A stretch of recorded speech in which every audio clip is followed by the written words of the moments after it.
tout le monde. The King of God, in its fullness, the realization of union with God, is the end of human life. But because God himself is eternal life and is in past enclaration and stunneitly creative, this end is no mere conclusion.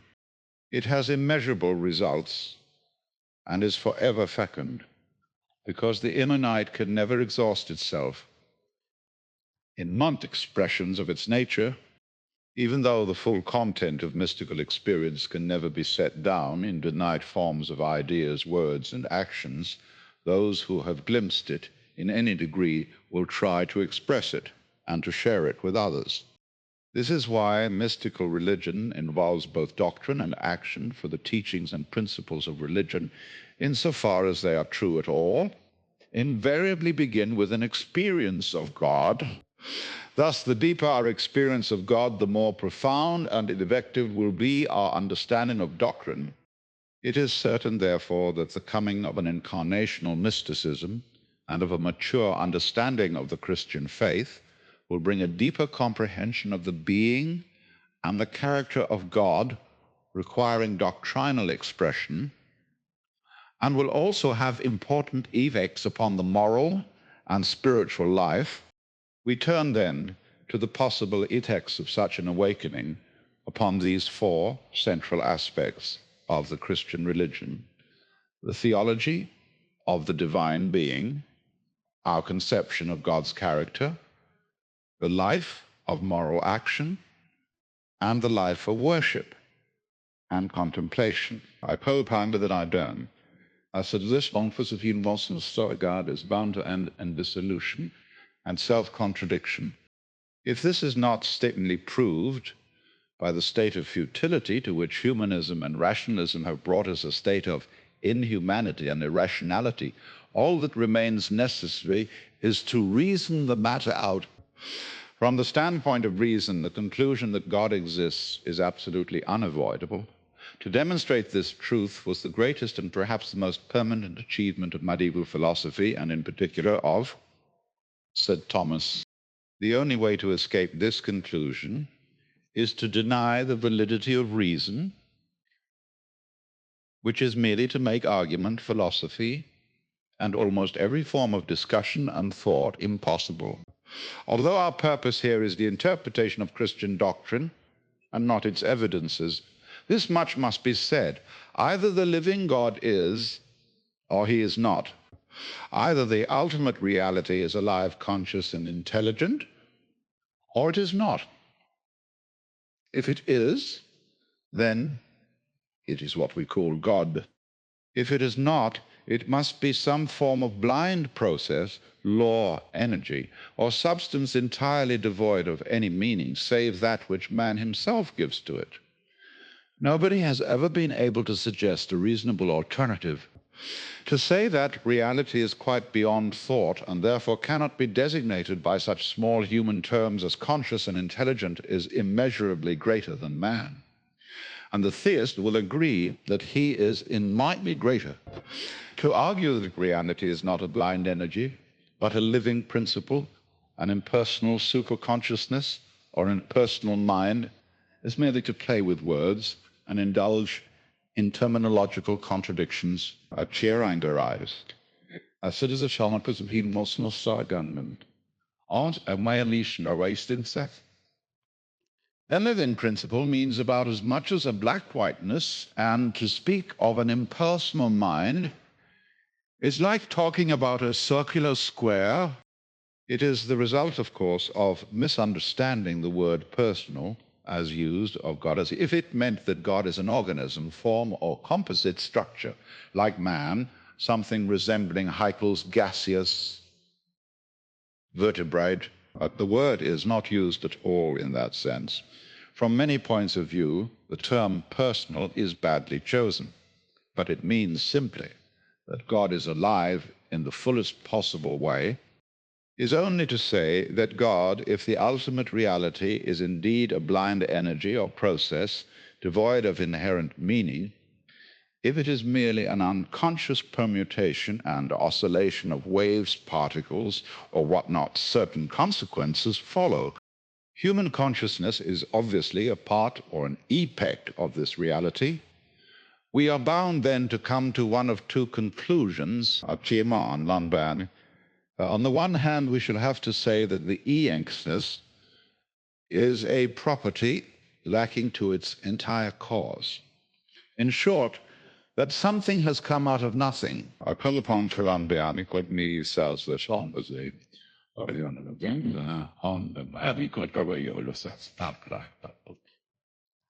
on the other hand, we shall have to say that consciousness is a special form of unconsciousness.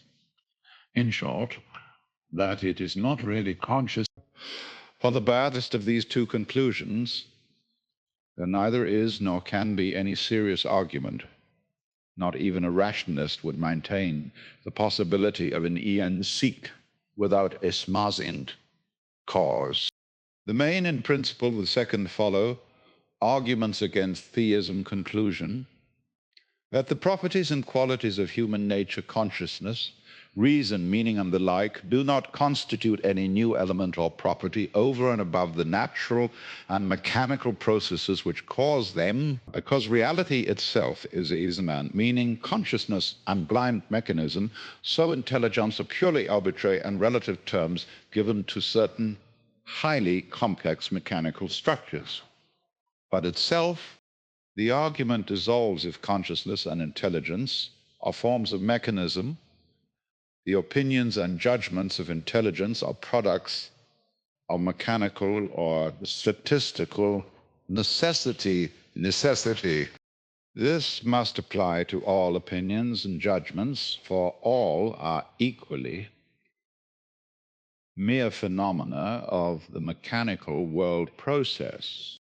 There can be no question of one judgment being more true than another, any more than there can be question of the phenomenon. But among these phenomena are the judgments of the rationalist, and to them he must apply the logic of his own reasoning. He must admit that they have no more claim to truth than the judgments of the theist, and that if rationalism is true, it is very probably not true. This is intellectual suicide, the total destruction of thought, to such a degree that even the rationalist's own concepts of mechanism, unconscious process, statistical necessity, and the like also become purely arbitrary and meaningless terms. To hold such a view of the universe consistently, one must separate oneself, the observer, from it. But this cannot be done, for which reason a contemporary philosopher has complained that man's subjective presence constitutes the greatest obstacle to philosophical knowledge. Now, this is pure nonsense. Schumann's subjective presence is, of course, the very condition of knowledge, both of the universe and of God. It is precisely the existence of man in the universe as a conscious, reacting self that makes it logically necessary to believe in God. A universe containing self-conscious beings must have a cause to produce such beings.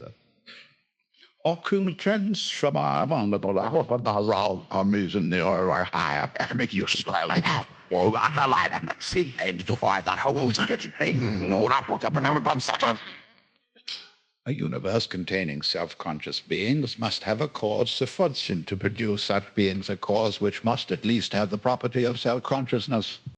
This property cannot simply evolve from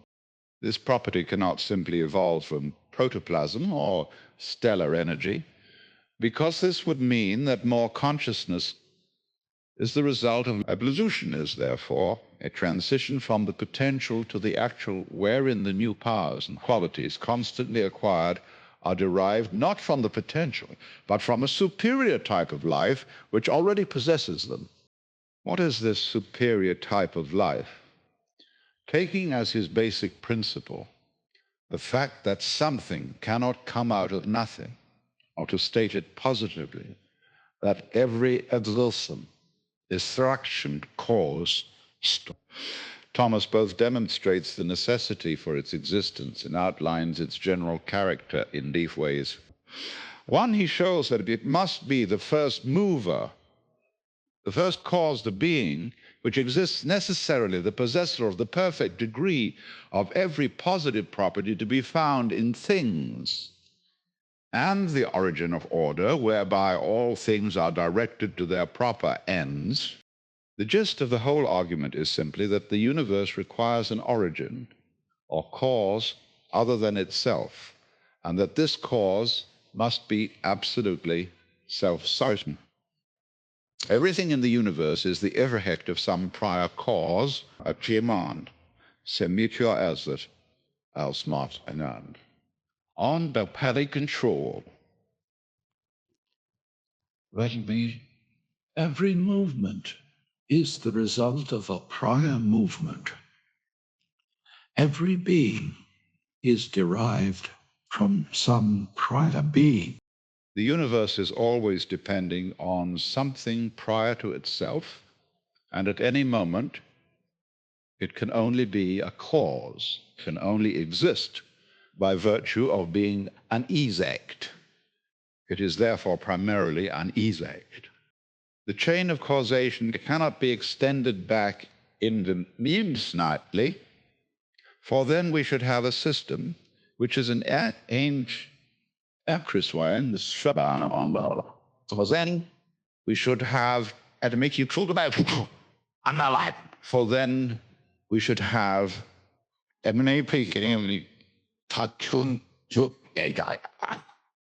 although then we should have a system which is an atheistic without any primary cause. This is nonsense like the Cheshire Cat's grin suspended in empty space with no cat. It does not make it any less nonsense to increase its size, to carry the eadsminks causing one another back and back and back. It only becomes a bigger and bigger absurdity. Carry it back to infinity and you have an enormous absurdity. An enormous grin without cats. You must then arrive at an origin, a cause which is not an effect, which exists in its own right necessarily, and does not derive being from something else.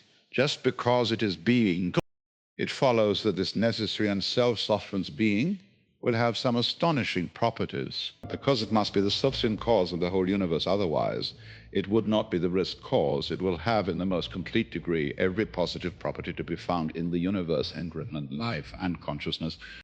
It will be utterly free from other than self-limitation, for there is nothing prior to it to impose any limits upon it.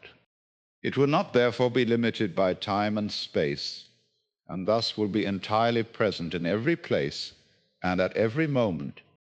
It will not be a body, because all bodies have spatial limitations and are subject to change and motion. It will not be a world soul considered as the form of the universe body, because form and body are mutually dependent, whereas the burst cause is necessarily independent. It will not be the universe itself considered as a gestalt, a whole organism greater than the sum of its parts, because every organism is a dependent system which does not originate itself. 2, it will not even be divisible into parts, since parts involve spatial and temporal limitations. In some reason can show that God exists and that he is the unlimited fullness of life and being. Yet he is quite other than what we normally term life, and being that is the universe for, whereas things have life and have being. God is life and is being. Otherwise, reason alone tells us what God is not for. Beyond these great generalities, its description of him is negative. 3, the fact that all life has its origin as well as its continued existence in a being of this kind raises many problems, though not so many, or such serious problems as it solves. It raises the possibly insoluble problem of evil solves what would otherwise be the far more remarkable problem of the existence of good. It raises the difficult question of how an imperfect universe can be the easier of an innately perfect being, but at least it gives us the exceedingly welcome assurance that there is a perfect being. It implies properties and qualities in this being which bring thought to the limits of its power, not by their complexity, but by their astounding simplicity. And yet, by disclosing such a property as God's entire presence at every point of space and time, it brings him from a distant realm of abstraction to a realm nearer to us than we are to ourselves. The argument can be shown to imply, too, that every process, every movement from the circling of stars to the vibration of a gnat's wing is not only under the complete control of God, but also occupies his entire consciousness, as if it were the only thing that was happening. And by this makes the problem of evil even more acute. It gives the splendid knowledge that life is utterly to be trusted, however painful, and that nothing is easier than to have communion with God. The argument raises one particular serious problem, which is both practical and theoretical, a problem of the greatest importance for mystical religion and for the whole work of realizing union with God, a problem for which Christian philosophy, Thomist or otherwise, has not yet found a satisfactory answer. It is the problem of the true relation between God and the universe, the creator and the creature. From the purely philosophic standpoint, the problem is that while the Thomistic argument works perfectly backwards in reasoning from the universe to God, it does not work so well in reasoning forwards from God to the universe.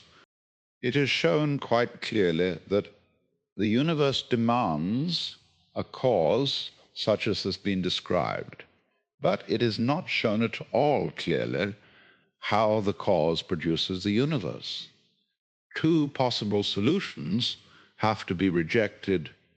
The first is that God created the universe out of some primordial chaotic matter which had existed from all eternity, along with but apart from God himself. But if this matter is not caused by God, he is not the merest cause, and we have to look for God elsewhere, because if we are not dealing with the merest cause, we are not dealing with God.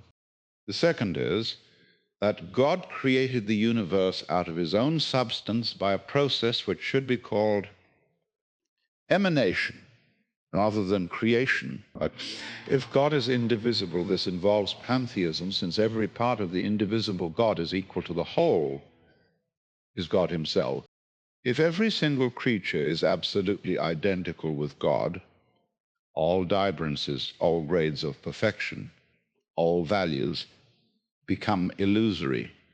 In fact, the universe as we understand it does not exist at all. The problem of creation, of the origin of the universe, is abolished by saying that there is no creation. There is only God. There is also a completely unexplained illusion of a divergent universe. To say that God caused the illusion is in effect to return to the problem of creation, and we have to begin all over again. To say that man created it is to say the same thing, because man is God, or else it is to say that God as man became subject to the illusion. And again, God is not the source cause. Changing these two solutions, Orthodox theology maintains that God created the universe out of nothing. For the universe, together with its time and space, was not. And then by a gradient of the divine will, it was. Of course, this is not really a solution. It is simply a description of what must have happened if there was no pre-existing material, and if God did not make the universe out of himself.